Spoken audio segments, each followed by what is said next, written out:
Welcome, everybody, to Night of the Nerdy Laser podcast, episode 128. I'm your host, as always, Richard. Jeff was late tonight. Yule. And I'm Jeff. Get used to it, Lown. Whatever. I do not have to get used to it. I finished this movie before you, which is shocking. I was visiting with the dog, so your fucking dog. It's not it's mine. Your little sister. Yeah. No, I have a real one of those. We don't count her. She's been replaced, tell her. Feels that way. My mom likes the dog more than she likes us, so. 100% she does. 100% she does, yeah. I guarantee. So we are going meta tonight, Jeff. Sure are. And I know we said we were going to have a little guest, but that didn't work out. So here we are. You're just stuck with us two.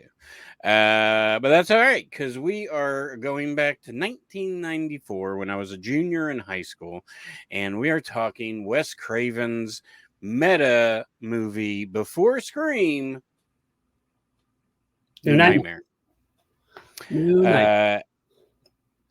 And this is a time where I'm kind of shocked they didn't call it New Nightmare on Elm Street or whatever. Like, because they're for, American Pie, every time they do a movie, they have to argue with the producers. Uh-huh. Because, like, what was it? American Pie 2? Yeah. But then they started doing, like, American Reunion, American Wedding. And, but at first they didn't want to do that. Because they were like, people won't know what it is. And it's like, people will know what it is. People are really stupid, but they're not that stupid. Not when it comes to pop culture stuff like that. Right. Yeah. We couldn't tell you who like our 18th president was, but we could tell you what like pop culture movie was happening in 2003. So New Nightmare has Robert Englund, Heather Langenkamp coming back. Couple other guest stars from previous movies, and most importantly to me though, new makeup. Yeah, it's a weird choice, and I heard that Wes Craven regretted it. How Freddy doesn't look as Freddy as he wants. He's got like almost like a mask. He's got like veal or something. I actually really like the look. Like, I really like it. I think it's the evolution of Freddy, I mean, I think that's what the evolution should be. Right. It makes sense in the grand scheme of things, though, like based on the story of this film. So I'm fine with it. We do get like regular makeup Freddy for like 10 seconds on a talk show. So, which was based on a real thing, apparently. Well, didn't Jason show up on Arsenio Hall at one point? Yes. Yeah, Jason did show up on her. And he didn't talk or anything. He just sat there in Arsenio Hall just... That's amazing. That's pretty funny. And it's not just a gag. Like, it goes on for like 10 minutes. It was an entire like segment commercial. It's incredible. Yeah. It's incredible. Hey, Arsenio Hall, man, did you know that they brought the show back? When was that? So, like 10 years ago, Arsenio Hall was on Celebrity Apprentice, right? And he became famous again. Like, he was really good on the show. People started to like him. So he did the Arsenio Hall show again. Huh. And it failed. And didn't he have Macho Man on at one point? And he talked about like crying and something like that. Yeah, they have Macho Man. I think Ultimate Warrior. I mean, Arsenio Hall did some really cool stuff, man. And I mean, I still think it's a great show. But anyway, I watched the reboot every night. It was like syndicated at like 11 p.m. kind of. I think Arsenio Hall was mainly on Fox back in the day at 11 at night. But so when it was syndicated, I think it was on like CW or whatever. Yeah. And I enjoyed it, man. It was good, but it didn't last very long. But I really like Arsenio Hall. Yeah, I mean, I remember watching it. I mean, I don't know how old I would have been at the time. I don't remember. -2. It must have been like syndication, obviously. But like, I do remember watching like his show, or it came on after something I did watch. And Well, and I mean, it kind of lived on through interviews and clips and stuff. Like he had a lot of really famous clips and kind of, I mean, he's sort of just in the zeitgeist of pop culture, yeah. with the dog pound and all that. Um, so anyway, yeah, the talk show is kind of based on a real thing, not just Jason Voorhees, but apparently there was like I think it was in Australia or some local channel somewhere, and there was a talk show, and like they brought Freddie out, and then all these people loved Freddie that were there, kind of like in the The audience of this audience, movie, yeah. and there was like what do they call it? Not PETA, but uh like the teachers association and like Oh people yeah, that love kids and the stuff, they were like PTA. really pissed off. Yeah, they were like really pissed off. Probably the same people that got Silent Night, Deadly Night taken out of theaters. Groups like that, and that's why in Silent Night, Deadly Night 2 we get the recap, because they felt that Well, it was pulled so soon that a lot of people didn't see it, so they were just like, okay, well, what we'll do is we'll go ahead and like kind of recap it, and then we'll give you guys your own movie. while I agree with that statement, and I know that that's probably is what happened, I really believe the true answer is probably a combination of that and lack of money. Yeah, definitely that. I mean, because they used 45 minutes worth of footage from the first movie. But Yeah, anyway, we're not talking about Silent Night, Deadly Night. We're talking about Wes Craven's New Nightmare. It's crazy to me that this is just 10 years after the first movie. yeah, So in 10 years they made 7 movies, which, is pretty incredible. I mean, Saw did it for probably, well, they did it for 7 years straight, right? yeah, And then I think they took a break. So they did it for 7 years straight too. But this was 7 films in 10 years. So, uh it's pretty impressive, especially back in the day. Of course, Wes Craven only directed the first one and New Nightmare. He didn't really have a whole lot to do with the other ones. yeah. And what's your overall feeling of of Nightmare on Elm Street? Like the franchise. Yeah. So I've always been, a Jason fan, Jason Voorhees fan, Friday the 13th. And Thanks for clarifying that. yeah. And, as time goes on, like I appreciate the Halloween franchise like more and more. Not so much, 1 and 2. I like them, but, 3 is cool just because it's different. And then my real sweet spot is 4, 5, and 6. I love them. I mean, you're tattooed with it. Yeah. So I mean, I really dig it, but like Freddy, I don't know if I just was at an age where when they were coming out, obviously I wasn't really around for the first few, but as I was getting older, I didn't. He did too much talking or something, so I wasn't. He was like, okay, this is cool, but like whatever. And I've watched through the franchise a handful of times, and I think some of the stuff's pretty funny. Like there's some good kills, but it's kind of like gimmicky at times. And For sure. And, well, but I mean, I that's the think, thing. So yeah, it's the same as like it became a parody of itself, right? So right, me and you didn't. I mean, like I remember, I think part 3 was the first one I saw. But by the time I saw the movie, like Freddy was already sort of a parody of himself. We didn't yeah, get a fresh Freddy in our eyes, of just being from Nightmare on Elm Street, the first one. yeah. Because I mean, as a kid, like I'd watch Jason, and he's just this big lurking guy that just didn't say anything and killed you no matter what you were doing. So I think he scared me more. Whereas Freddy was like, But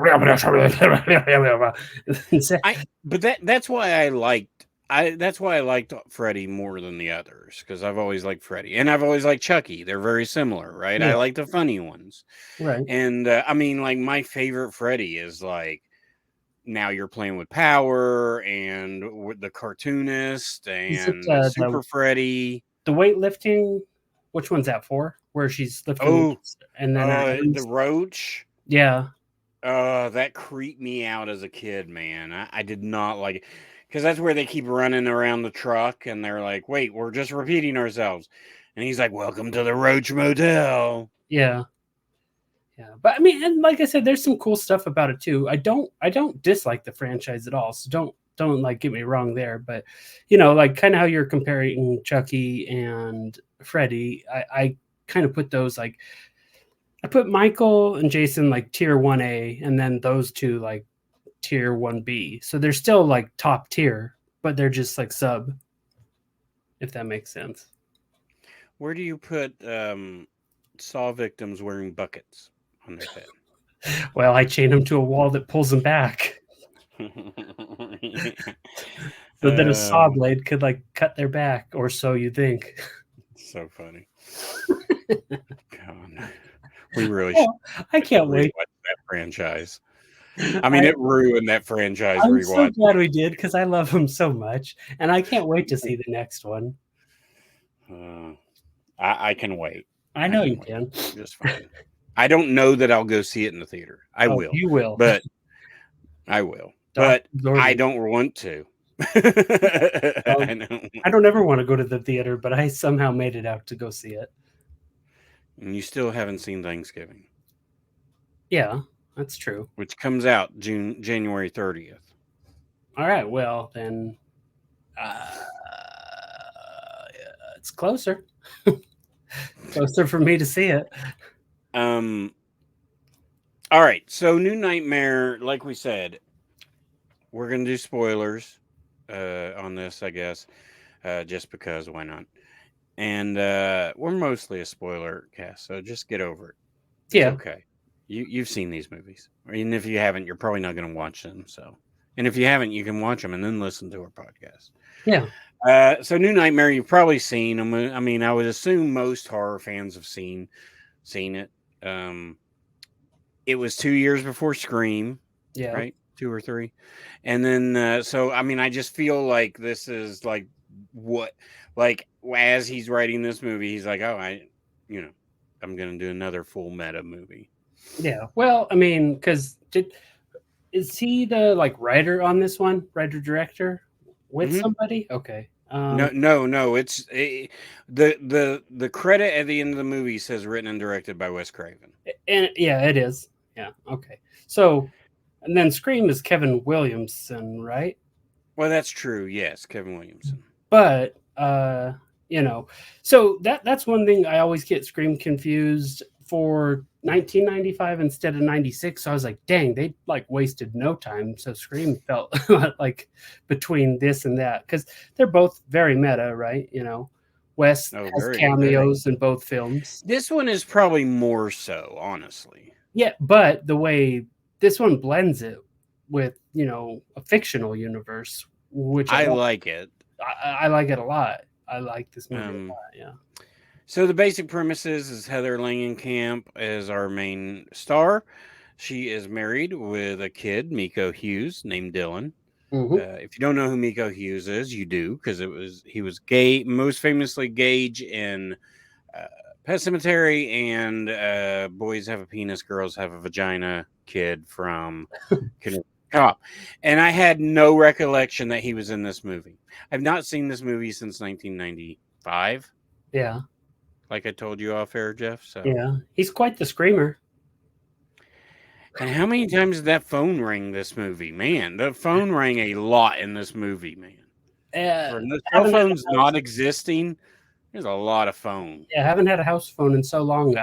Watching this movie, I remembered how annoying they were. I know, right? Jeez, why is this thing ringing so much? Put it on vibrate. Okay, so the basic premise is Wes Craven is writing a new script. Yeah. And he's writing Heather back into the franchise. New Line Cinema is brought into it. Bob, is that really Bob Shea? I don't know. I meant to look it up, but I suck. I kind of think it is, because it's not an actor, I don't feel, because when she comes into the office, he's like, He's like waving, like with a Like he's smile. never been on camera before. Yeah. And if you want to see what I just did, you can go over to Night of the Nerdy Laser over on YouTube, and eventually this will be loaded on there, and you can watch us. Yep. And you can watch what Richard just did. That's right. You were talking about Jason. I didn't point out the banners behind me. Oh, yeah. Uh, I thought you meant Jason down at the dungeon when you just said that. That's true. Yeah. And usually I just come from there when we record, but we're recording a day early and it is Snowmageddon outside. Yeah. What'd you guys get? Like an inch? It actually, well, so when I got home, when I drove home, when I went to work, there was nothing. There's stuff on it had snowed a little bit. So, but you could still see grass, Yeah. And then, but the roads are fine. So then when I came home, it was all slush. So Robert Shea played Robert Shea. Oh, yeah. So I was right. Yeah, everybody basically plays herself. Sam Rubin plays himself. Is that the dad? The father? Yeah. No, that's wasn't his name Chase? He's David Newsom. No. Her father. Oh, yeah. That's Saxon. Oh yeah, John Saxon. John Saxon, yeah. Lynn Shay had another cameo in this one. That's like one of my favorite things, the little touches on this movie, like the stairs towards the end, like the goopy stairs, the phone with the tongue. Yeah. Lynn Shay's, I think, a nurse or something in this one. She was the teacher is that in the Lynn first Shay? one. Yeah. So there's a lot of cool little nods, and you're like, I see what you're doing, Wes. I think at one point, like, either I was imagining it or I kind of was, I watched it, but it goes by so fast. I feel like Freddy kind of walks by early on, like you could see his sweater colors, and you're like, oh, okay, look, that's him. Like, kind of, that's the movie showing us, yeah, he's coming into the real world. But there's a lot of cool stuff about this one. Let's dive in. Yeah. So the basic premise is Wes is writing a new script. But he's writing a new script, we find out, because he's starting to have nightmares again, which so is Heather. And so the nightmares are bleeding into the script. The script is bleeding into the nightmares. And it's this whole meta thing, like we just said. But I mean, the premise, that's the premise. So we get Heather Langenkamp trying to live in a normal-ish life. And they're trying to get her to come back to the series. And but she's having all these nightmares, and her kid is having these strange episodes. Her husband is a special effects person, and he gets killed. Yeah, Heather almost has the dreams. The dreams for Heather are more like premonitions, I guess, because Kind of, yeah. the team. Well, they're being wrote into the script. That's the cool part, which is what we're watching. Like it, I mean, you could like talk yourself into circles trying to figure the movie out, really. But I mean, it's a really cool premise. Yeah, no, it's really cool. I like it a lot. There's one scene where there's a computer and she's reading the script, I guess, or somebody is. Maybe it's on Wes Craven's computer, but it's saying what they just said, and then it says fade to black, and it fades to black. Yeah, I love that. I thought it was really cool. It's a really cool touch. Yes, I mean, go ahead. I was just going to ask what you thought about all the fucking earthquakes. Yeah, that was the other thing. That's the thing that kind of like snaps us in and out of certain scenes is the earthquakes. So we get that at the beginning, basically, from the dream. We get it at the funeral of the husband. I think we get like one more, but we get it at the end where she's where Dylan's at the hospital. Right. The hospital scene was another. But then we find out that there wasn't, because she was like, the earthquake, and the nurse, there wasn't an earthquake as well. Right, yeah. So I mean, that's just our little signal to kind of say, all right, something's happening here, I guess, to make it more. I didn't like the husband's death. So he falls asleep while he's driving. and Freddy claws his heart, I Yeah. guess, and he wrecks, and she goes to the morgue and finds out that he was clawed, and Yeah. She's like, I want to see it again. Lower, lower. Uh, but he's like, "Ma'am, that's why we don't go that low." this is a pretty bad accident, and there's just huge gash down the middle of his body, like 4 huge gashes. But no, like that was like another thing. The husband's scene where the gloves coming up between his crotch. That's another like nod to her in the bathtub. Yeah, I mean, yeah, So I did get that. I did like that. all the stuff. I liked the conversations that she has with Wes at the office, like kind of saying like, I'm feeling it too. The conversation she has with Robert Yeah, on I the kind of phone like where that. he's like painting. I think those are really good, like important scenes kind of in the film. I mean, I'm not going to go really into detail about them, but I think they play a pretty big part in just kind of him saying what movies are and like your thoughts on them and just all that kind of stuff, sort of. But I mean, more it kind of pushes the story along too, to kind of like say, yeah, I'm having the same issues as you and stuff like that. So there was one other thing I wanted to say, but I started talking about that, so I can't remember. I'm sure it'll pop up here in a second. So Um, what about Jason down at the dungeon? What's he think of this? oh yeah, we started talking about snow. I forgot about talking about it. Well, Jason, I don't know if he likes this movie or not. We never discussed it. I'll have to ask him next time I'm in Maryville, Tennessee, on East Broadway at the Roundabout. Yeah. You can find Southland Books right out there on the Roundabout. You go behind the building, the dungeon is downstairs, and you can go see all the physical media and all the nerdy goodness that Jason has, including VHS, DVDs, Blu-rays, Laserdisc, vinyl records, CDs, cassette tapes, laser discs, Blu-rays, Nintendo. and All the Nintendos. yeah, you got video games. So he's got Nintendo, Super Nintendo, Switch, 360, Xbox One, Xbox Six, PS X series, whatever. Uh, all that good stuff. And what about those tarot cards? Oh man, what a collection. He just loves them so much. He just loves those stupid things. I can't even do it anymore. Now it's less fun that I put so for a while he doesn't listen to podcasts apparently. Yeah. He only does it on YouTube for some Uh-huh. reason. So for months we did that and he never heard it. And now he heard it and now I don't want to do it anymore. It's all right. He only It listened to was that one better when he episode. didn't know we did it. People just showing up Oh, and like, hey dude, read my cards. But anyway, guys, Jason is awesome, and yeah, the dungeon you can check out over on Instagram. If you don't live in Maryville, don't worry. Check out Instagram, Southland_dungeon, and you can see everything that comes in. Basically, he gets new stuff in too.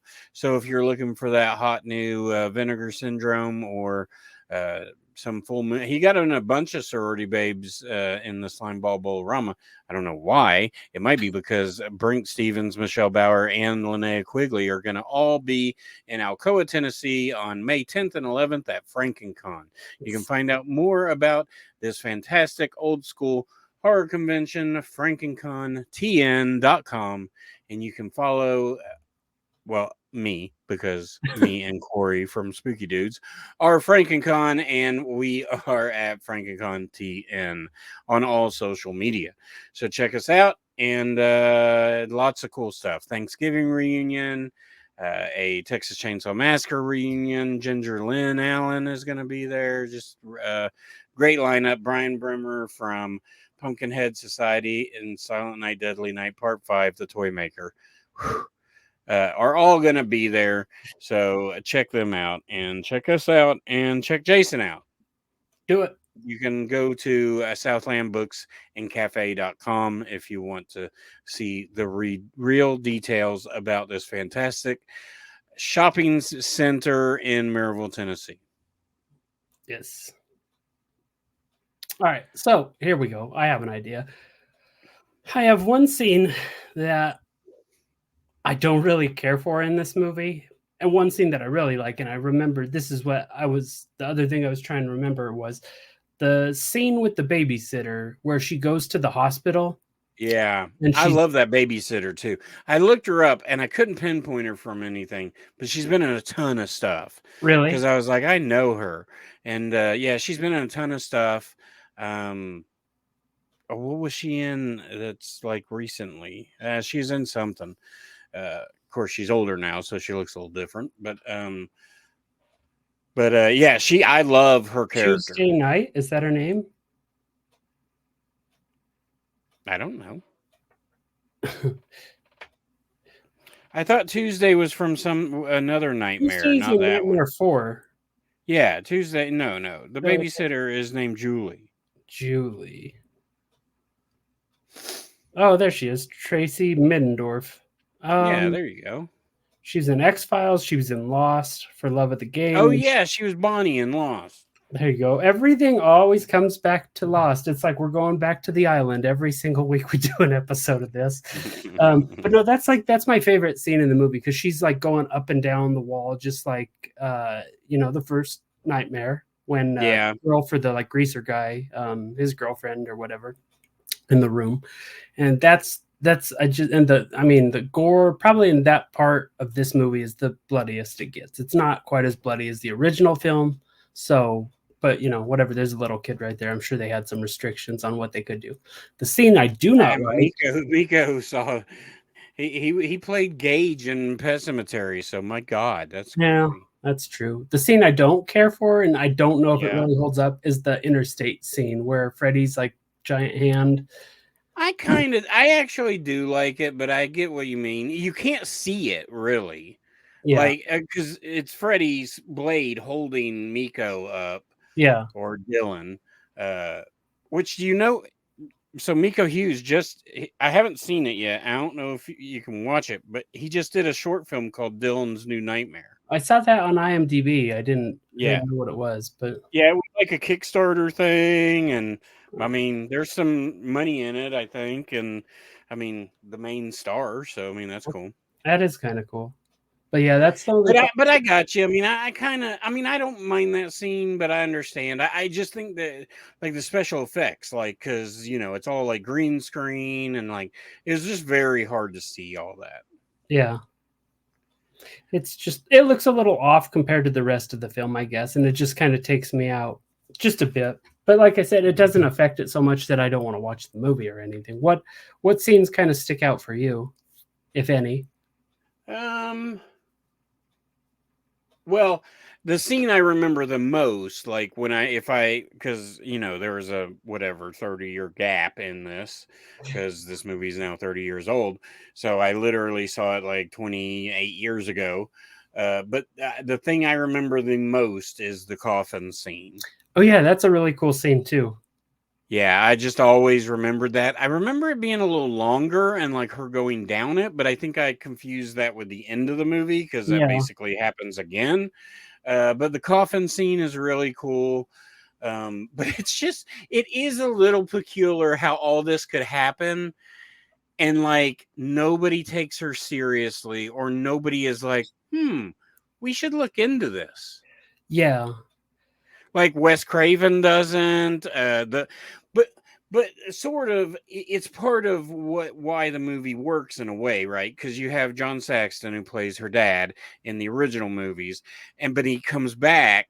He's in this one, and he's always John Saxon. But there's a scene at the end where he starts to turn into the character.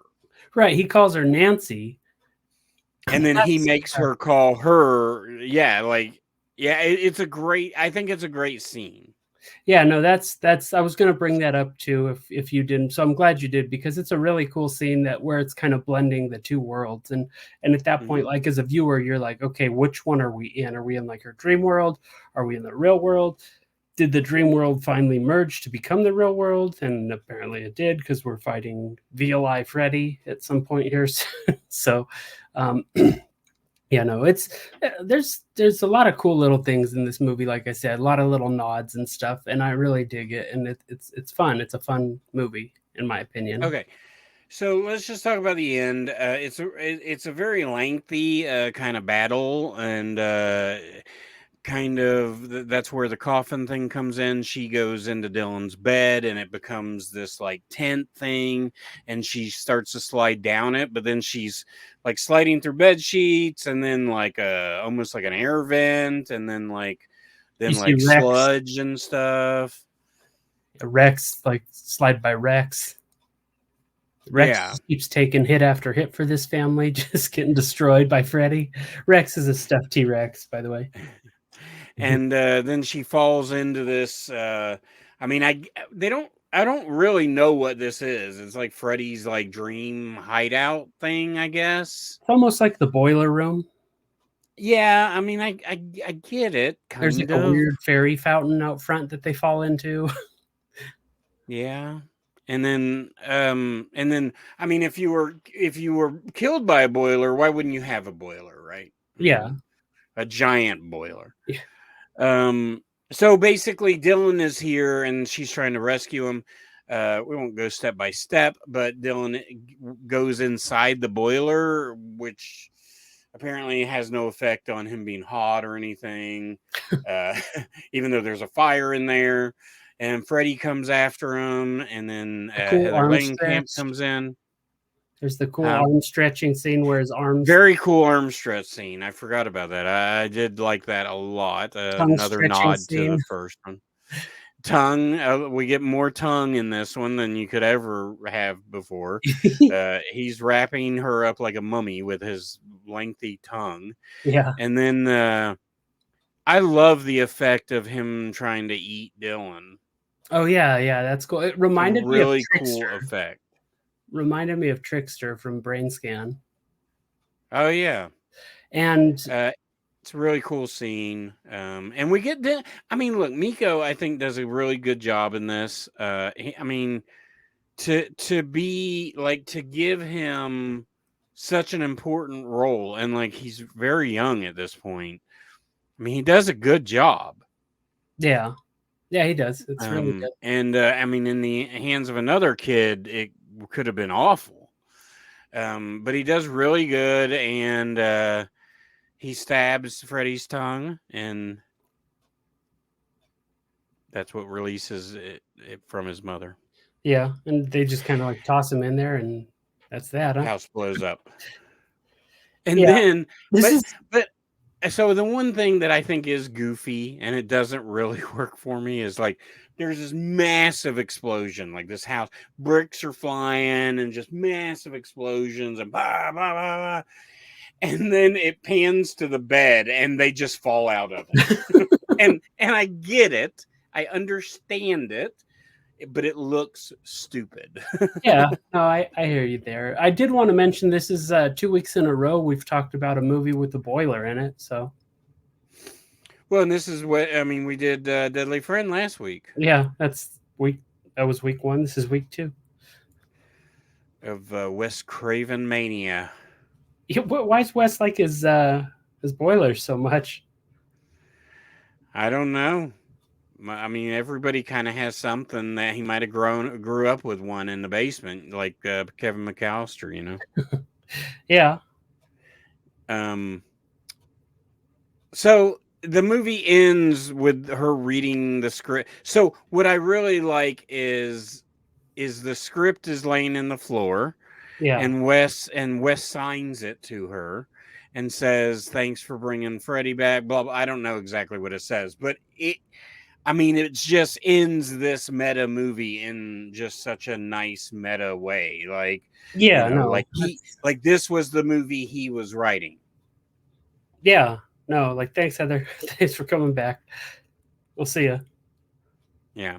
And then they read the end. She's reading the end to Miko, to Dylan, and then it ends the way she reads. So it's really cool. I think I think it's a little slow. In fact, I read that they included the dad's death in the movie because there weren't enough deaths. I could see that. And because they don't show a lot on screen, like the two, they show the like fake ones, but the real ones for like the makeup people, they mention on like a news broadcast. It was like Quake Fest 2000 or whatever. Quake Watch, I think, is what it was called on the TV. But yeah, I don't. Yeah, it's fine how they that there's not as much death. It's more like in your head, and you as a viewer trying to figure out what's going on. Yeah. All right. What are you giving this movie out of 5 nightmares? I give this one a 4, honestly. 4. Yeah. That's good, man. I mean, I give it a 3.5. I think it's good. I almost want to give it a 3 in a way, just because I feel like it's just so slow in the middle. Like, it's an hour and 52 minutes. It doesn't need to be. No. They could have cut out an easy 20 minutes. But, I mean, I get it. But it's good. I mean, I like the movie. I mean, it's probably one of the better, like, if you want I want to say if you want a serious Freddy, then this is good. But then he has like a 9-mile tongue. So I don't know. Just depends on how. Of course, then in the first one, the tongue comes out of the phone. Yeah. So I don't really know who this is. I mean, I don't know if this is, if you love Freddy Krueger, I don't know if you're going to like this movie. Yeah. Now, if you like Nightmare on Elm Street, you're probably going to like this movie because of all the throwbacks. It's got Heather back. She's going to be in Atlanta in just a couple weeks at Days of the Dead, and I'm trying to find somebody to cover my shift so I can go. That'd be cool. Because I've met Lisa Zane, embarrassed myself with her, so I just should embarrass myself with Heather. Water all over? Mm-hmm. To be fair, she did it. I was just in front of her, and it was kind of my fault that she did it. Anyway, all right. What we got next week, Jeffrey? Next week we are going to be covering rabid grannies, aka demonic ants.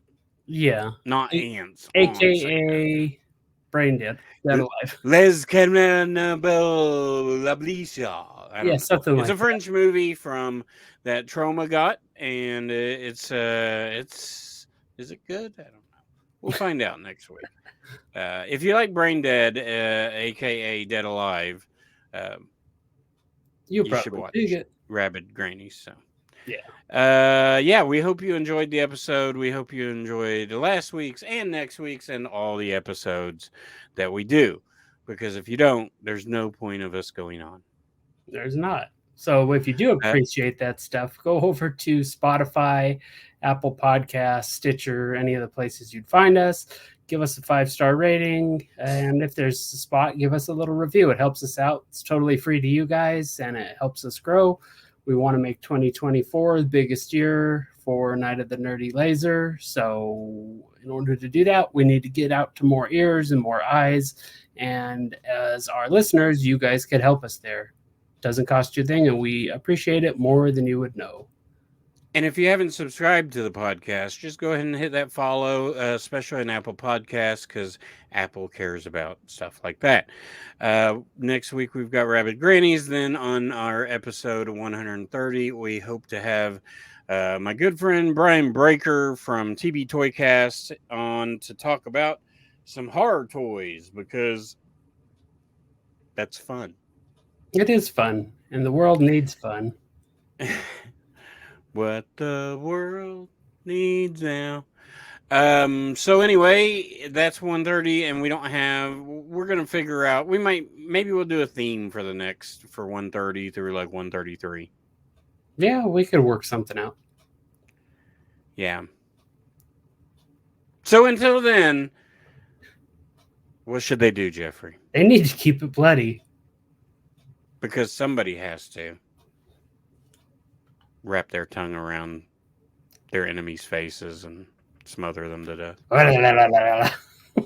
Now I just think of that landlady from Kingpin, dude. So. That Lin Shay again. I forget that's her. That's so funny.